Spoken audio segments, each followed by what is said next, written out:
Mis hermanos, Dios les bendiga. Sean bienvenidos a un estudio más, a un repaso más de la lección de Escuela Sabática. Vamos a orar para que Dios sea el autor de este estudio y que podamos profundizar en la lección de Escuela Sabática. Así que, hermanos, vamos a orar viniendo de rodilla. Bendito Señor que estás en el cielo, santificado sea tu nombre. Agradecemos por tu amor y tu misericordia, porque nos permites poder presentar tu palabra, nos permites tener el repaso de la lección de Escuela Sabática. Gracias por este privilegio. Bendice a tus hijos que van a escuchar este repaso y bendice a tu siervo. Te lo suplicamos en el nombre de Jesús. Amén. Ok, hermanos, sean bienvenidos al canal Apología Adventista para tener un repaso de la lección de Escuela Sabática. La lección que vamos a repasar o a estudiar es la lección número 9. Trae como título ¿Cómo vivir la ley de Dios? Hermanos, vimos la semana pasada que la única forma de poder vivir y obedecer la ley de Dios es estando unidos a Cristo. Vimos la semana pasada que el prólogo de Éxodo 20 nos presenta la justificación por la fe. La única forma de que podemos nosotros sujetarnos a la ley de Dios es a través de los méritos de Cristo. En esta ocasión vamos a hablar cómo vivir la ley de Dios. El versículo para memorizar está en Éxodo capítulo 20, versículos 22 al 23. Dios nos da su ley. Ahora vamos a ver cómo vivir la ley. Cómo tenía que Israel vivir esa ley, que era un don celestial que se les entregó en el monte Sinaí. Y dice Éxodo capítulo 20, versículos 22 al 23. Y Jehová dijo a Moisés: así dirás a los hijos de Israel: vosotros habéis visto que he hablado desde el cielo con vosotros. No hagáis conmigo dioses de plata, ni dioses de oro os haréis. Vemos acá en esta orden de Dios que Dios es un Dios celoso. Por eso, hermanos, el primer mandamiento de Éxodo 20 dice: no tendrás dioses ajenos delante de mí. La base para poder vivir la ley de Dios es que nosotros amemos a Dios de todo corazón, con toda nuestra alma y con toda nuestra mente. Y dice la lección: Dios desea que su pueblo fuese diferente a las demás naciones. Recordemos de que el gobierno de Israel era teocrático, mientras que los gobiernos de las naciones paganas eran politeístas. El gobierno de Israel tenía que ser teocrático. Dios deseaba que su pueblo Israel, ese pueblo que sacó con mano poderosa de Egipto, fuera diferente a las demás naciones. Y esto sigue siendo el plan de Dios. Dios quiere que seamos diferentes a las naciones. Dios quiere que seamos luz a las naciones. Dios no quiere que nos mezclemos con el paganismo. Dios quiere que seamos un especial tesoro. O sea, cuando analizamos las promesas dadas a Israel, recordemos de que también se aplican a la iglesia. No lo podemos espaciar solamente en Israel, porque las historias, recuerden, son historias tipológicas. Así que la orden de Dios para con Israel, de que no fuesen idólatras, de que no tuviesen dioses ajenos, era porque Dios deseaba de que su pueblo fuese diferente y que respetaran sus leyes. Por eso es que los jueces de Israel debían ser nombrados como administradores de esa ley. También los sacerdotes tenían que ser nombrados como protectores de esa ley para que Israel cumpliese esta orden. Los jueces y los sacerdotes de Israel tenían una orden de que Israel no se fuese a extraviar. Así que los sacerdotes y los jueces, el deber de ellos era enseñar las leyes divinas, recordarles constantemente a Israel de que no se fuesen a desviar, que no fuesen a adorar otros ídolos, otros dioses, porque Dios es un Dios celoso. Lastimosamente, Israel, por más que se le decían las cosas, no las obedecía, caía en idolatría. Vemos de que Israel, mientras Moisés subió al monte a traer las tablas de la ley, Israel se pervirtió, se desenfrenó y adoró un becerro de oro que para los egipcios era el toro Apis, una deidad egipcia. Y vemos de que los israelitas están quebrantando el mandato de Dios, están practicando la idolatría. Por eso, hermanos, si lo traemos a la aplicación homilética de la iglesia, Dios sigue teniendo el mismo deseo para con su iglesia. Dios ha encomendado a los líderes de la iglesia, a los pastores, ministros, para que guiemos al pueblo, para que el pueblo no se extravíe y vaya a adorar otros dioses. Los jueces, los sacerdotes de Israel, hoy representan los líderes de la iglesia adventista. La iglesia representa el Israel espiritual. También para nosotros es esta orden: no hagáis conmigo dioses de plata, ni dioses de oro os haréis. Hoy quizás los ídolos no son quizás físicos, como un toro, como Baal o como Moloc. Hoy los ídolos pueden ser invisibles y espirituales. Un ídolo puede ser la moda, un dios puede ser el dinero, un dios puede ser las tradiciones paganas que se infiltran a la iglesia. Un dios puede ser aquello que nos aparta de Dios. Un dios puede ser aquello que ocupa el lugar de Dios en nuestro corazón. O sea, es lo mismo, porque no podemos ser solamente antisemitas, aplicar esto solamente a los judíos, también para nosotros. Y ese era el deber de los jueces y los sacerdotes, cuidar de que Israel no fuese a adorar otros dioses. Ahora, los padres también desempeñaban un papel crucial. Noten, los padres, era importante que los padres de familia les enseñaran la Torá a los hijos en sus hogares. Noten que esto era bien importante, la enseñanza de la ley, cómo vivir la ley. En Israel era bien importante la enseñanza, el recordativo constante de que debemos de adorar solamente a Dios, porque Él es el gran yo soy que sacó a Israel de Egipto. Por eso, hermanos, la Shema, la oración que usan los hebreos antes de leer la Torá, encontramos el primer gran mandamiento de la Torá, que Cristo lo citó en Mateo 22, pero que proviene de Deuteronomio capítulo 6, versículos 5 al 7. Deuteronomio capítulo 6, versículos 5 al 7. Este es la Shema. Amarás a Jehová tu Dios de todo tu corazón, de toda tu alma y con todas tus fuerzas, y estas palabras que yo te mando hoy estarán sobre tu corazón, las repetirás a tus hijos y hablarás de ellos estando en su casa, andando por el camino y al acostarte y cuando te levantes. Tenía que repetirse esta ley para que los hebreos no se fuesen a olvidar de que solamente hay un Dios soberano, creador de los cielos y la tierra, que sacó a Israel de Egipto. Vamos a ver de que era importante que Israel pudiese vivir la ley. No solamente conocerla, hermanos, porque una cosa es conocer teoría de la ley y otra cosa es vivir la ley. Muchas veces podemos caer en este error y podemos confundir que el simple hecho de que alguien conozca la ley teórica significa que es lo mismo obedecer la ley o vivir la ley.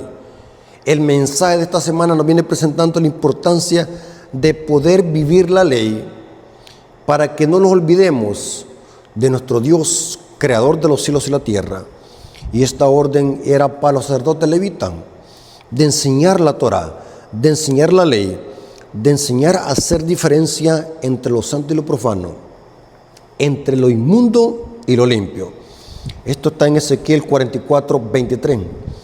Ezequiel 44:23 dice: y enseñarán a mi pueblo a hacer diferencia entre lo santo y lo profano. Esta es la orden para los sacerdotes, que hoy serían los pastores y los líderes y los ancianos de iglesia local. Y les enseñarán a discernir entre lo limpio y lo no limpio. Esto significa vivir la ley de Dios, obedecer la ley de Dios. No basta solamente con conocer lo que dice la ley, sino también Dios quiere que obedezcamos su ley. Pasemos al día domingo. El día domingo dice el código del pacto. Vamos a ver acá en este día que Dios entregó leyes a Israel en el Sinaí. Vimos de que Dios entregó todas las leyes en el Sinaí, no solamente el decálogo, no solamente los 10 mandamientos. Vamos a ver de que Dios también entregó otras leyes. El plan de Dios era que su pueblo viviera en armonía con estas leyes. Y para esto les entregó leyes adicionales, lo que se le llegó a conocer como el Código del Pacto o las otras leyes que contenía la Torá. Recordemos, hermanos, que en la Torá, los 5 libros de Moisés, era una amplificación de las 10 palabras o el decálogo. En el Código del Pacto habían otras leyes y estas leyes se dieron para que se obedecieran los 10 mandamientos. O sea, el objetivo de estas leyes eran leyes adicionales y era responsabilidad de los jueces y sacerdotes que estas leyes fueran respetadas y obedecidas. O sea que el objetivo de estas otras leyes era para que se obedeciera correctamente esa ley moral de Dios. Porque la Torá o el Código del Pacto simplemente era una amplificación de los 10 mandamientos. Ahora, vamos a ver de que para Dios esto era importante que se acataran las órdenes. Esto lo corrobora el libro de Elena de White, Patriarcas y Profetas, página 319. Patriarcas y Profetas, página 319, dice así, hablando de estas otras leyes, lo que la lección le llama Código del Pacto. La mente de la gente, cegada y envilecida por la servidumbre y el paganismo, no estaba preparada para apreciar plenamente los abarcadores principios de los 10 preceptos de Dios. Recordemos de que Israel venía de una nación pagana, venía corrompido. Su mente estaba corrompida, no estaba preparada para poder obedecer los 10 preceptos de Dios. Para que las obligaciones del decálogo pudieran ser mejor comprendidas y ejecutadas, se añadieron otros preceptos que ilustraban y aplicaban los principios de los 10 mandamientos.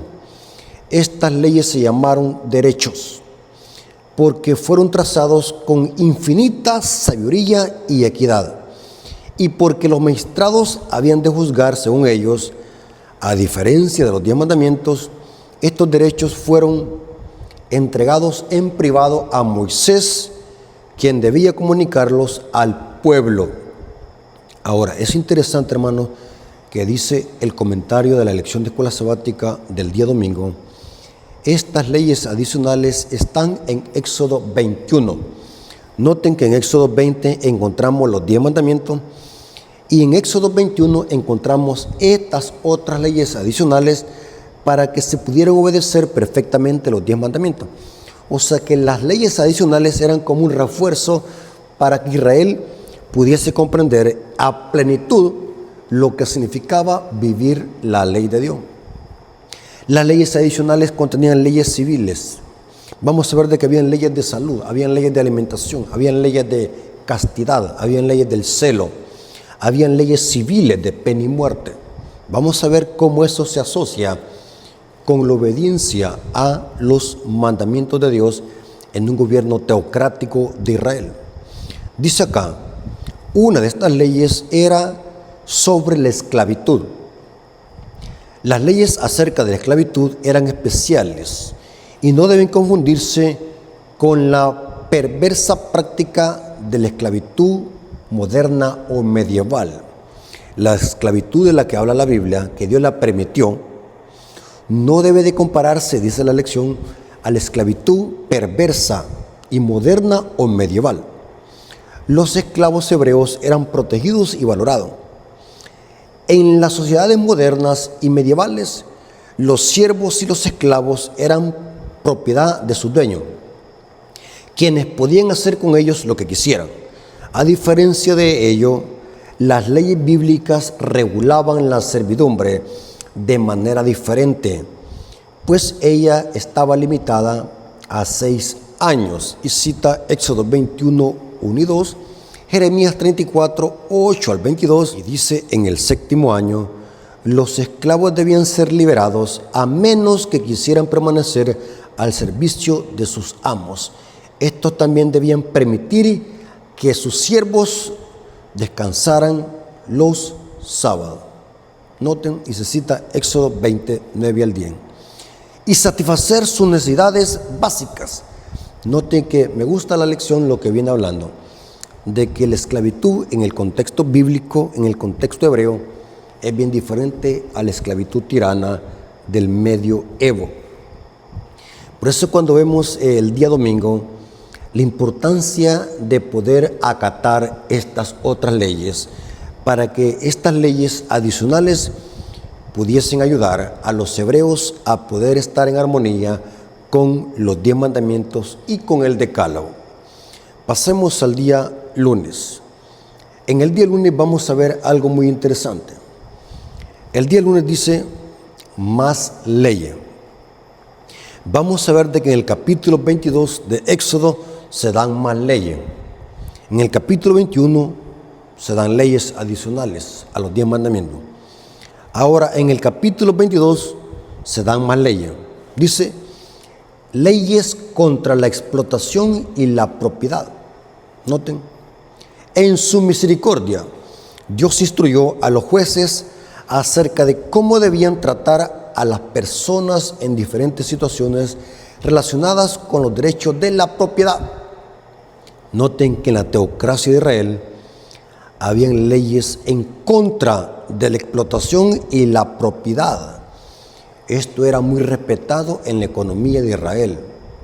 La explotación, la usura, el maltrato, inclusive era castigado aún hasta el maltrato animal. O sea, la economía de Israel, aparte que era una economía estricta, había un estricto orden, aseo y limpieza. Vamos a ver en Éxodo 22, versículo 16. Voy a leer algunos versículos de este capítulo para que veamos cómo Dios consideraba como pecado o como un delito que se abusara en contra de la explotación y de la propiedad. Éxodo 22, 16 dice, Éxodo 22, 16, noten cómo dice: si alguno engañare a una doncella que no fuera desposada y durmiere con ella, deberá dotarla y tomarla por mujer. O sea, un dote significa que le iba a dar como algo de valor. Un dote, ya sea de oro o algo de valor, eso era un dote. Y tenía que tomarla por mujer, no tenía que dejarla, no tenía que aprovecharse de ella, no tenía que hacer uso de ella sexualmente.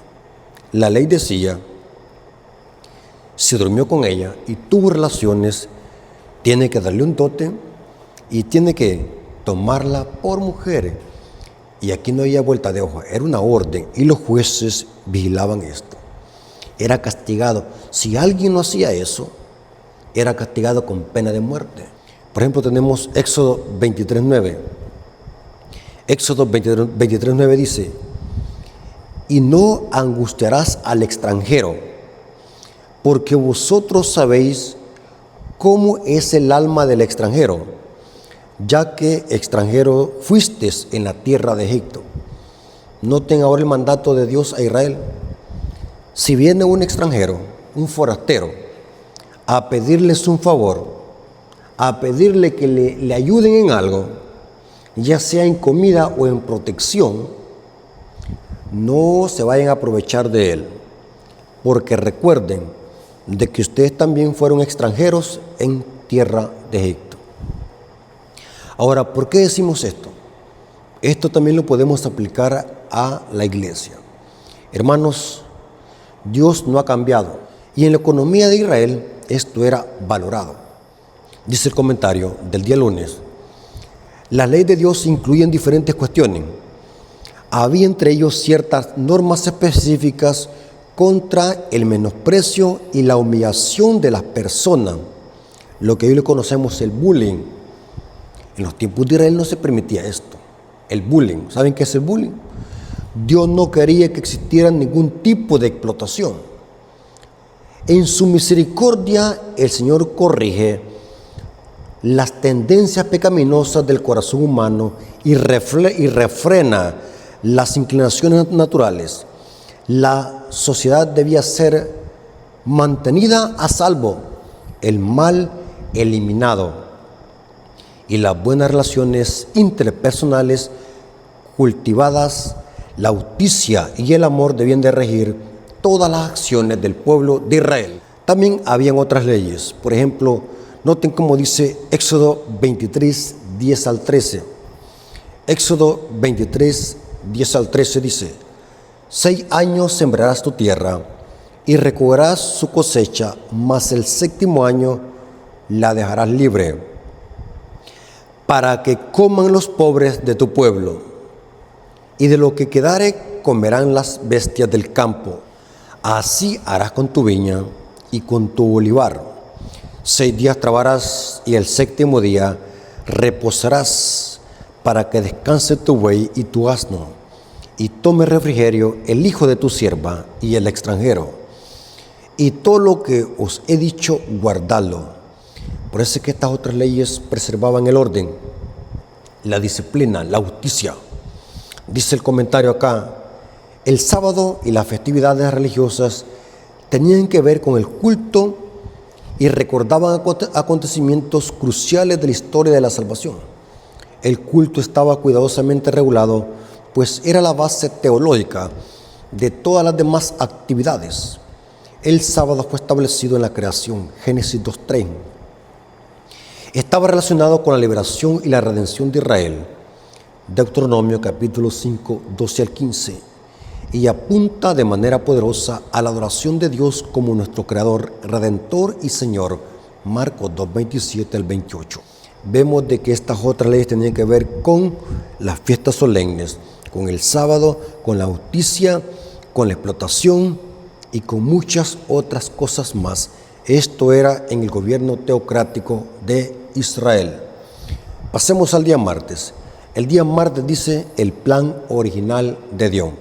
El día martes tiene como centro hablar que Dios había dado un método para que Israel conquistara la tierra prometida.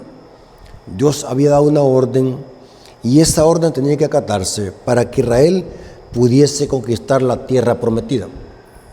Noten que la promesa de heredar la tierra prometida se le dio a Abraham, a Jacob y a Isaac. Entonces Israel sabía perfectamente que esa tierra iba a ser de ellos, porque así lo había dicho Dios a los padres. Entonces, pero Israel tenía que acatar un método para conquistar esa tierra. ¿Y cuál era ese método? ¿Cuál era ese plan original de Dios para conquistar la tierra prometida? Eso está en Éxodo 23, versículos 20 al 21.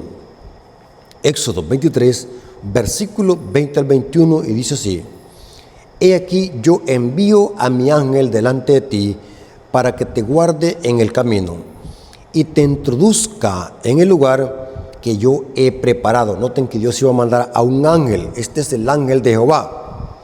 Noten, guárdate delante de él. Noten la instrucción de Dios a Israel: guárdate delante de él y oye su voz, no le seas rebelde, porque él no perdonará vuestra rebelión porque mi nombre está en él.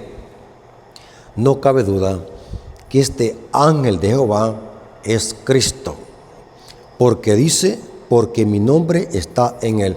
Significa que este ángel también se llama Jehová salva.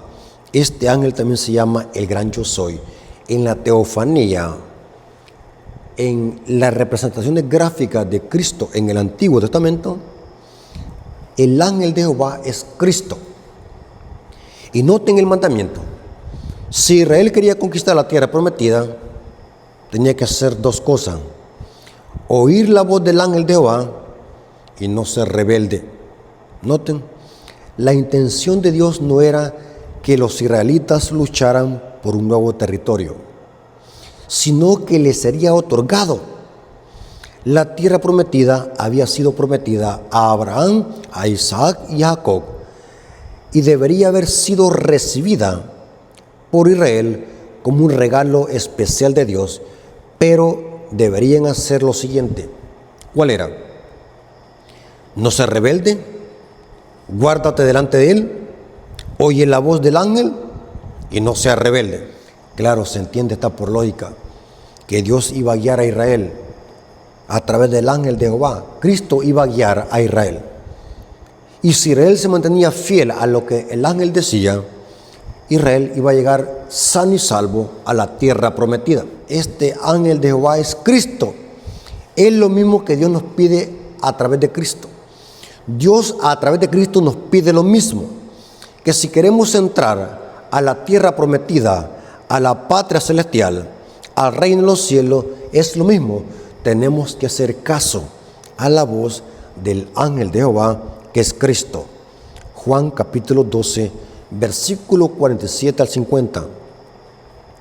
Al que oye mis palabras, o sea que es ese ángel que iba a guiar a Israel, y que Israel no tenía que ser rebelde, y que tenía que oír lo que el ángel decía. Ese ángel es Cristo, es el ángel de Jehová, es Cristo. Es una teofanía, porque aquí vemos en Juan 12, 47 al 50, el que oye mis palabras, dice el Señor, y no las guarda, yo no le juzgo, porque no he venido a juzgar al mundo, sino a salvar al mundo. El que me rechaza y no recibe mis palabras, tiene quien le juzgue. La palabra que he hablado, ella le juzgará en el día postrero. Porque yo no he hablado por mi propia cuenta. Noten, igual como el ángel de Jehová, el nombre de Dios iba a estar en el ángel. Porque yo no hablo por mi propia cuenta. El Padre me envió, me dio un mandamiento de lo que he de decir y de lo que he de hablar. Y sé que su mandamiento es vida eterna. Así pues, lo que yo hablo, lo hablo como el Padre me lo ha dicho. Hermanos, no hay discusión en esto. Si como Israel espiritual queremos conquistar la tierra prometida, queremos entrar a la patria celestial, a la nueva Jerusalén, a la Canaán celestial, es lo mismo.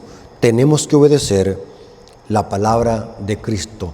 Tenemos que obedecer el mandamiento de Cristo que ha recibido del Padre. Es lo mismo, porque Dios no cambia. Pasemos al día miércoles. En el día miércoles se habla de otra ley. Ojo por ojo. Ahora, ¿qué es esta ley? Esta ley se le conocía como la ley del talión. ¿Qué era la ley del talión? La ley del talión era: lo que me haces, te haré. Noten esta ley. Por eso es que dice Ezequiel 20, que Dios a Israel le dio leyes que no eran buenas. ¿Por qué razón no eran buenas? ¿En qué contexto no eran buenas? Estas leyes eran leyes estrictas y drásticas que eran aplicadas en la teocracia del gobierno civil de Israel. Si alguien sacaba un ojo, el ojo mismo le sacaban al otro.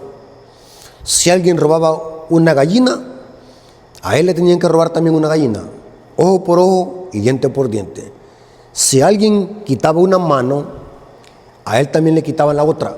Noten, esta era una ley drástica, una ley terrible en el pueblo de Israel. Y vamos a ver de que Cristo hizo alusión a la ley civil de Israel, a la ley del talión.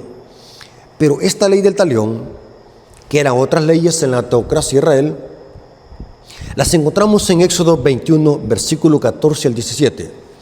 Éxodo 21, 14 al 17. Dice así: pero si alguno se ensoberbeciere contra su prójimo y lo matare con alevosía, de mi altar lo quitarás para que muera. El que hiera a su padre o a su madre morirá. Noten que también le hacían lo mismo. Por eso es que se llamaba ley del talión. Pero esta ley la aplicaba el gobierno civil. Recuerden de que en la teocracia de Israel estaba el gobierno religioso y el gobierno civil. La pena de muerte la aplicaba el gobierno civil, era una ley civil. Y la ley del talión estaba incluida en esta ley civil. Y aquí dice: el que hiriere a su padre o a su madre morirá. Asimismo, el que robare una persona y la vendiere, así fuera hallado en sus manos, morirá. Igualmente, el que maldijere a su padre o a su madre morirá. Tantos hijos que maltratan a sus padres, tantos hijos que le pegan a sus padres, tantos hijos que le gritan a sus padres, tantos hijos que se rebelan con sus padres. En la teocracia de Israel eran muertos estos hijos. Imagínense, hermanos, si estuviéramos en este tiempo, ya no existieran ni delincuentes. El gobierno que tenemos está preocupado porque tiene miedo que se levanten otra vez los delincuentes en los centros estudiantiles, en la escuela. Y anda poniendo leyes extremas el gobierno de El Salvador. Si estuviéramos en el tiempo antiguo, no existiera ningún criminal, ningún vago, ningún estudiante vago. En los tiempos antiguos eran muertos. Que un hijo le faltara respeto a su padre o a su madre, era muerto, morirá. Estas leyes eran estrictas. Y hoy, como los hijos le levantan la voz a los padres. Hay hijos que le pegan a sus padres. Han habido hijos que han matado a sus padres. En los tiempos bíblicos esto no se perdonaba. Ni tan siquiera lo metían a la cárcel como hoy, sino que eran muertos. Aquí dice morirá. Por eso es que se llamaba ley del talión. Ley civil, pero era una ley del talión. Y esto se repite en Éxodo 21, 24 al 26. Aquí está la ley del talión, noten. Éxodo 21, versículos 24 al 26. Ojo por ojo, diente por diente, mano por mano, pie por pie, quemadura por quemadura, herida por herida, golpe por golpe. Si alguno hiriere el ojo de su siervo o el ojo de su sierva y lo dañare, le dará libertad por razón de su ojo. Terrible, hermanos, esta ley. Estas leyes, alguien puede decir, alguien que no tenga estudio profundo de la Biblia, porque hay gente que es indocta de estos temas, dicen así: antes tenemos un Dios sanguinario, un Dios que mandaba matar a la gente, y hoy dicen tenemos un Dios de amor en el Nuevo Testamento. Eso no lo podemos decir, hermano. Es el mismo Dios. Lo que pasa es que estas leyes eran leyes extremas. Eran leyes extremas para preservar el orden en una teocracia. Estas penas de muerte no eran simplemente porque Dios le agradaba que se aplicaran. Eran leyes para mantener el orden, pero eran leyes para pecados extremos. Vimos en un tema anterior. Entonces no podemos decir de que antes un Dios era un Dios sádico y hoy vemos un Dios de amor en el Nuevo Testamento. Es el mismo Dios. Lo que pasa es de que ahora vamos a ver de que Cristo preserva esta misma ley, pero le da un significado más profundo. No es que la abolió, sino que le da un significado más profundo, porque hoy no vivimos en un gobierno teocrático, sino democrático. La iglesia no puede aplicar penas civiles. Vamos a ver en el día jueves, que esto lo explica el día jueves, que no podemos hacer venganza como se hacía en la teocracia de Israel. Vamos a ver de que Cristo, cuando vino, le dio un significado más profundo a la ley. No es que la abolió, sino que vino a darle un significado más profundo y más amplio, en este caso, la ley del talión. Noten cómo dijo, Mateo 5, 38 al 45, oíste que fue dicho. Noten que Cristo está citando la ley del talión. Oíste que fue dicho, ojo por ojo, diente por diente. Pero yo os digo, noten que no la está aboliendo, no está diciendo esa ley ya no vale, sino que está dándole una exaltación más profunda que está basada en el amor. Antes esta ley era para pecados capitales, pero ahora vemos de que Cristo la amplía y le pone el significado del amor, que antes de hacer justicia por nuestras propias manos, tiene que haber amor. Tenemos que amar a nuestro prójimo, porque hoy no vivimos en un gobierno teocrático, sino que vivimos en un gobierno democrático. La iglesia no puede ejercer ningún tipo de ley del talión. Por eso, hermanos, yo explicaba en un tema que en mi canal lo tengo, que los hijos de Dios de ninguna manera tienen que usar armas. Está prohibido por la palabra de Dios que usemos armas de fuego, porque el arma de fuego solamente la puede usar la autoridad, dice Pablo. Los hijos de Dios no necesitan usar armas, porque el arma del cristiano es la Biblia y el amor de Cristo. No podemos vengarnos. Y Cristo dice, noten cómo dice Mateo 5, 38 al 45. Oíste que fue dicho, ojo por ojo, diente por diente. Pero yo os digo, no resistáis al que es malo. Antes, a cualquiera que te hiera en la mejilla derecha, vuélvele también la otra. Y al que quiera ponerte en pleito y quitarte la túnica, déjale también la capa. Y a cualquiera que te obliga a llevar carga 1 milla, ve con el 2. Al que te pida, dale. Al que quiera tomar de ti prestado, no lo rehuses o no le rehuses. Oíste que fue dicho, amarás a tu prójimo y aborrecerás a tu enemigo. Pero yo digo, noten que ahí está el significado espiritual y más profundo que Cristo le da a la ley del talión. Pero yo digo, amad a vuestros enemigos, bendecid a los que os maldicen, haced bien a los que aborrecen, orad por los que los ultrajan, oren por quienes los persiguen, para que seas hijos de vuestro Padre que está en los cielos. Noten, hijo como lo es el Padre perfecto, que hace salir el sol sobre buenos y malos y hace llover sobre buenos y malos. Hermanos, el amor. Hermanos, cuando experimentemos esto que dice aquí, vamos a poder decir que reflejamos el carácter de Cristo. Cuando amemos a nuestros enemigos, mire, hermano, yo siempre lo he dicho, amar al que nos hace bien, eso lo hacen aún hasta los impíos que no conocen de Biblia, que ni son religiosos. Entonces, ¿por qué eso es fácil? Por ejemplo, cuando alguien me da algo, nos sentimos agradecidos y nos sentimos gozosos con esa persona y sentimos algún tipo de aprecio con esa persona que nos da. Pero ¿qué pasa con aquella que nos aborrece o que nos ha hecho daño? Ahí el semblante cambia, nuestro sentimiento para con la persona cambia, pero según la Biblia tiene que ser lo mismo. Así como amamos a aquel que nos hace bien, tenemos que amar a aquel que nos hace mal.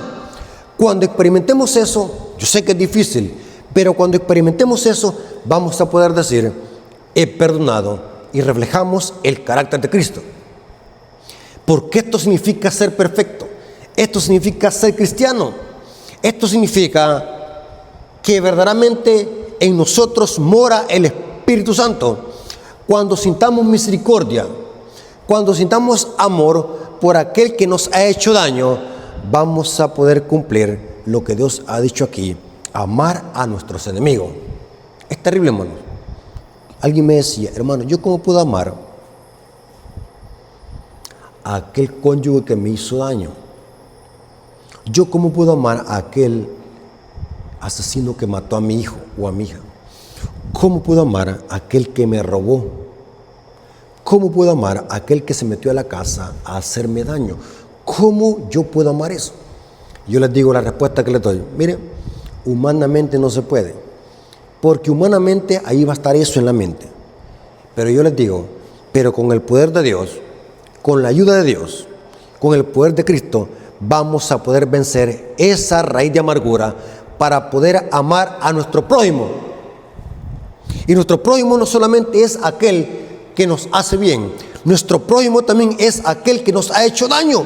Y Cristo vino a darle un sentido más profundo a la ley del talión. Por eso, hermano, es bien importante que como iglesia no solamente tengamos aprecio con aquellas personas que nos aman, sino también tenemos que tener ese mismo sentimiento para con aquellas personas que nos han hecho daño. Amemos. ¿Por qué razón? Vamos a ver el día jueves, la venganza. Hermanos, Dios no es que justifique el pecado, porque la venganza es de Dios. ¿Qué pasará si nosotros hiciéramos justicia por nuestras propias manos? Cometeríamos un grave error. Por eso era bien importante que la ley del talión fuese modificada por Cristo. Noten lo que dice Pablo hablando acerca de la venganza. Está prohibido que nos venguemos, porque la venganza es de Dios. Pero imaginémonos de que Dios nos diera esa potestad de vengarnos. Cometeríamos grandes errores y grandes injusticias. Por eso es que el mensaje es: no se venguen ustedes mismos, amados míos, antes den lugar a la ira de Dios, porque escrito está: mía la venganza, yo pagaré, dice el Señor. Les voy a poner un ejemplo cuán peligroso es vengarnos por nosotros mismos. Supongamos, voy a dramatizar y les voy a poner un ejemplo. Fíjense que aquí hubo un caso de que dos campesinos, una pareja de campesinos, andaba robando en una milpa elote. Y resulta que el dueño de la milpa los encontró, y el dueño de la milpa no pudo controlarse, sacó el arma y por unos cuantos elotes mató a la pareja. Ahora, no sabemos si era por hambre que andaban robando elote, pero el hambre no justifica el robar. Ahora, pero notemos hasta el extremo que llegó esta persona de sacar el revólver y dispararles y quitarles la vida simplemente por unos cuantos elotes. Ahora, supongamos, porque solamente Dios conoce el futuro, supongamos de que Dios tenía un plan para esta pareja que andaba robando. No sabemos si esta pareja después se iban a arrepentir e iban a buscar a Dios. Por eso es que podemos cometer grandes errores en quitarle la vida a alguien o hacer venganza por nosotros mismos. Porque como seres humanos somos imperfectos, nos equivocamos. La venganza no le corresponde al ser humano. La venganza le corresponde a Dios, porque solamente Dios conoce nuestro corazón y conoce el futuro. Dios va a hacer justicia tarde o temprano, pero la persona que ha hecho mal puede ser que se arrepienta y busque el camino de Dios. Yo siempre pongo, hermanos, el ejemplo de Saulo de Tarso y Esteban. ¿Saben de que el que dio la orden para matar a Esteban fue Saulo de Tarso, que más tarde fue Pablo? Saulo de Tarso dio la orden para que se matara a Esteban, el diácono Esteban. Esteban fue matado apedreado. Noten que Esteban no supo nada de que Pablo se iba a convertir más tarde. Esteban murió sin saber de la conversión de Pablo o de Saulo. Imaginémonos, hermanos, la sorpresa que se va a llevar Esteban en el reino de los cielos cuando Pablo y Esteban se encuentren. Yo me imagino cómo Esteban va a llorar y a llorar de alegría ver de que el hombre que dio el decreto para que lo mataran ahora está en el reino de los cielos con él. Saben de que esa es una de las cosas por las cuales quiero perseverar. Ver ese gran acontecimiento entre Esteban y Saulo de Tarso. Se van a encontrar allí. Saben de que Esteban dijo, cuando estaba siendo apedreado, dijo palabras similares a Jesús: Padre, perdónalos porque no saben lo que hacen. Eso se puede decir solamente cuando alguien ha experimentado esa conversión, sentir amor y misericordia por el enemigo. Padre, perdónalos porque no saben lo que hacen, porque Dios tiene un plan para cada persona y solamente Dios conoce el futuro, no nosotros. Podemos equivocarnos algunas veces cuando estamos rabiosos, como perros rabiosos, porque alguien nos hizo daño. Queremos vengarnos, la sangre está caliente. ¿Sabe por qué, hermano? Porque somos seres humanos caídos, que no tenemos dominio propio.